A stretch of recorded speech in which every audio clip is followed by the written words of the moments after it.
여러분 안녕하십니까? 뉴스데스크 강원입니다. 오는 11일 강원특별자치도 출범에 맞춰 기념식이 잇따라 개최됩니다. 지난 3일 강릉을 시작으로 오는 7일 원주 된신공연장 경축 행사에 이어 9일 춘천 강원대 대운동장에서 공식 출범 기념식이 열립니다. 동해시는 9일 개막하는 라벤더 축제에서 출범 행사를 동시 개최하는 등 각 시군에서도 지역 행사와 연계한 기념 행사를 마련합니다. 이와 함께 강원도 교육청은 오는 12일 강원특별자치도 교육청 출범 현판식을 개최할 예정입니다. 제58회 강원도민체전이 어제 개막식을 시작으로 오늘 이틀째 대회가 이어졌습니다. 오늘은 41개 종목 가운데 38개 종목의 경기가 강릉과 원주, 춘천 등 9개 지역에서 열려 12,000여 명의 참가자들이 기량을 겨뤘습니다. 강원도민체전은 오는 7일까지 닷새간 이어지며 오는 14일부터는 강원특별자치도 출범 이후 열리는 첫 도단위 행사, 장애인 생활체전이 강릉에서 열립니다. 현충일까지 징검다리 연휴로 강원 동해안과 설악산 등은 나들이 행렬로 북적였습니다. 오늘 강릉 강문 해변의 낮 최고 기온은 32.2도로 전국 최고 기온을 기록하는 등 어제에 이어 오늘도 동해안 전역에 30도 안팎의 초여름 날씨가 이어지면서 많은 피서객이 해수욕을 즐기며 무더위를 식혔습니다. 강원지방기상청은 모레까지 강원 내륙은 낮 최고 28도, 산지 25에서 26도, 동해안은 30도를 웃도는 무더운 날씨가 이어지겠고 앞으로 열흘 동안 비 소식은 없다고 예보했습니다. 강원도 내에는 국가관리무역항 1곳과 지방관리무역항 4곳이 있는데 물동량은 광석 화물과 시멘트, 수산물 등이 대부분을 차지하고 있습니다. 항만 활성화를 위해서는 컨테이너 화물을 통한 수출입 물동량이 필요한데 동해시와 강릉시가 경쟁을 벌이고 있습니다. 김용호 기자가 보도합니다.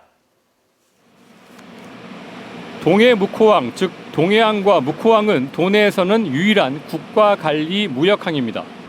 동해항에는 지난 2009년과 2014년 정기 컨테이너 항로가 개설됐지만 물동량을 확보하지 못하고 하역시설마저 제대로 갖추지 못해 2, 3년가량 운항하다 철수했습니다. 이후 화물과 승객을 수송하는 정기 항로가 명맥을 유지하고 있는데 최근 들어 컨테이너 화물 수송량이 늘어 한계에 다다르고 있습니다. 지난해에만 2만 4천 TEU, 즉 한 달 평균 2,000개의 컨테이너 화물을 처리했는데 중고자동차는 전년도의 3배 수준입니다. 동해시는 러시아 블라디보스톡을 주요 항로로 하는 컨테이너선 유치에 또다시 나서고 있습니다. 기존 물동량에다 국내외 품목을 수출입하는 항만 마케팅, 이른바 포트 세일에 공을 들여 추후에는 베트남까지 항로를 연장하겠다는 계획입니다. 상대국의 파트너 회사, 그러니까 유통망을 갖고 있는, 그러니까 이미 정해진 물건을 보내고 또 우리가 필요한 물건을 받아서 바로 이렇게 유통할 수 있는 그런 어떤 구조가 되는 거죠.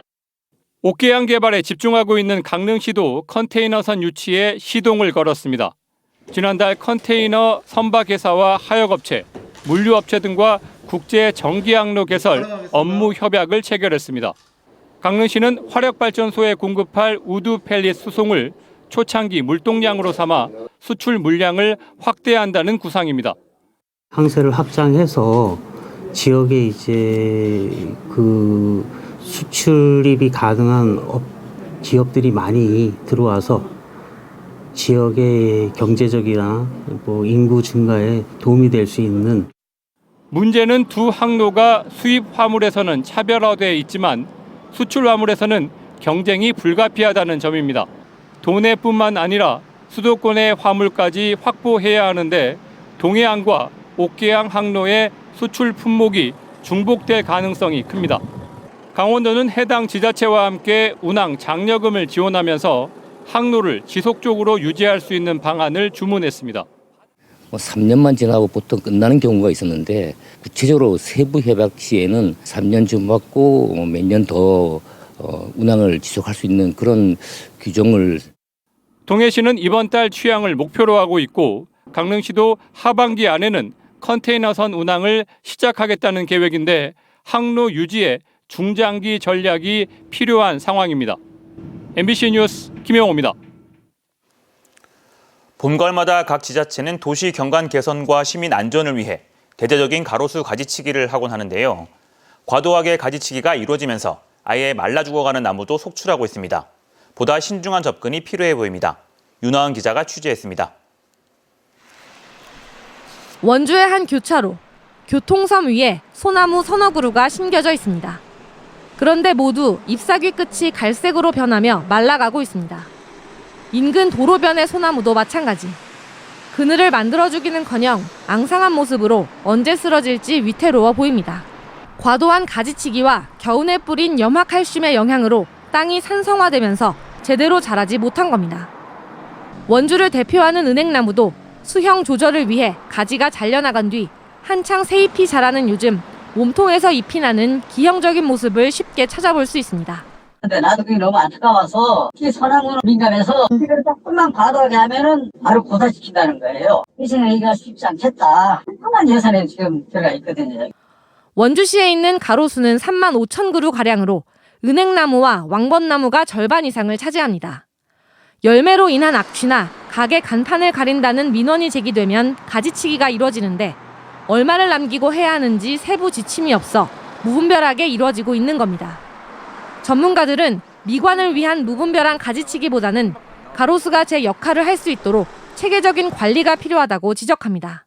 광합성을 해야 할 표면적 양이 있습니다. 그 양을 만들기 위해서는 나뭇잎이 많이 달려 있어야 하는데 사람들이 너무 관리의 편한 위주로 우리가 나무를 관리하고 있기 때문에 지금 현재 이런 현상이 있다고 봅니다. 가로수를 살아있는 전봇대 정도로만 여길 게 아니라 미세먼지 저감, 열섬화 방지 등 제 기능을 다할 수 있도록 체계적으로 관리하려는 노력이 절실합니다. MBC 뉴스 윤하은입니다. 강원도는 강원특별자치도 출범을 기념해 이달 한 달간 강원도 여행의 달을 운영합니다. 국내 대표 온라인 여행 대행사 플랫폼인 여기어때를 통해 오는 11일부터 엿새 동안 매일 611명에게 6,110원 균일가로 23개 유료 관광지를 이용할 수 있도록 했습니다. 또 춘천 사막산 케이블카, 원주 소금산 그랜드밸리, 강릉 하슬라 아트월드 등 50곳에서 무료 입장이나 할인 혜택을 줍니다.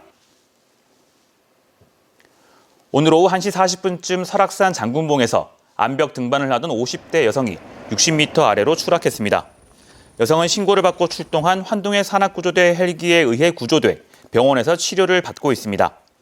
어제 오전 9시 50분쯤 철원 동송읍 오동리 농산물 가공 공장에서 담배꽁초 부주의로 추정되는 불이 나 2시간 만에 진화됐고 같은 낮 12시 12분쯤에는 원주시 소초면 흥향리 일회용기 창고에서 불이 나 소방서 추산 6억 4천만 원의 재산 피해를 내고 4시간 만에 진화됐습니다. K리그1 강원FC가 어제 저녁 열린 제주 유나이티드와의 원정 경기에서 비기며 6경기째 승리 없는 경기를 이어가고 있습니다. 강원은 전반전 골문 구석을 노린 김대원의 선취골로 앞서갔지만 두 골을 잇따라 내줬고 이후 후반 막판 가까스로 동점골을 만들어 2대2로 비겼습니다. 지난 4월 말 전북 현대전에서 승리한 이후 2무 4패를 기록 중인 강원은 현재 리그 11위에 머물고 있습니다. 오는 7일 저녁 춘천홈에서 열리는 강원FC의 다음 경기 상대는 리그 개막전 패배를 남긴 대전 하나시티즌입니다. 제18대 동해지방해양경찰청장으로 김성종 치안감이 임명됐습니다. 김성종 청장은 전남대 법대를 졸업하고 44회 사법시험에 합격한 뒤 경정특채로 경찰에 입직해 해경청 외사과장과 제주지방해양경찰청장, 해경청 수사국장 등을 거쳤습니다.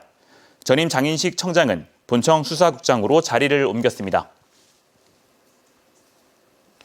강원인재육성평생교육진흥원이 도내 대학에 다니고 있는 학생들의 등록금과 생활비를 지원합니다.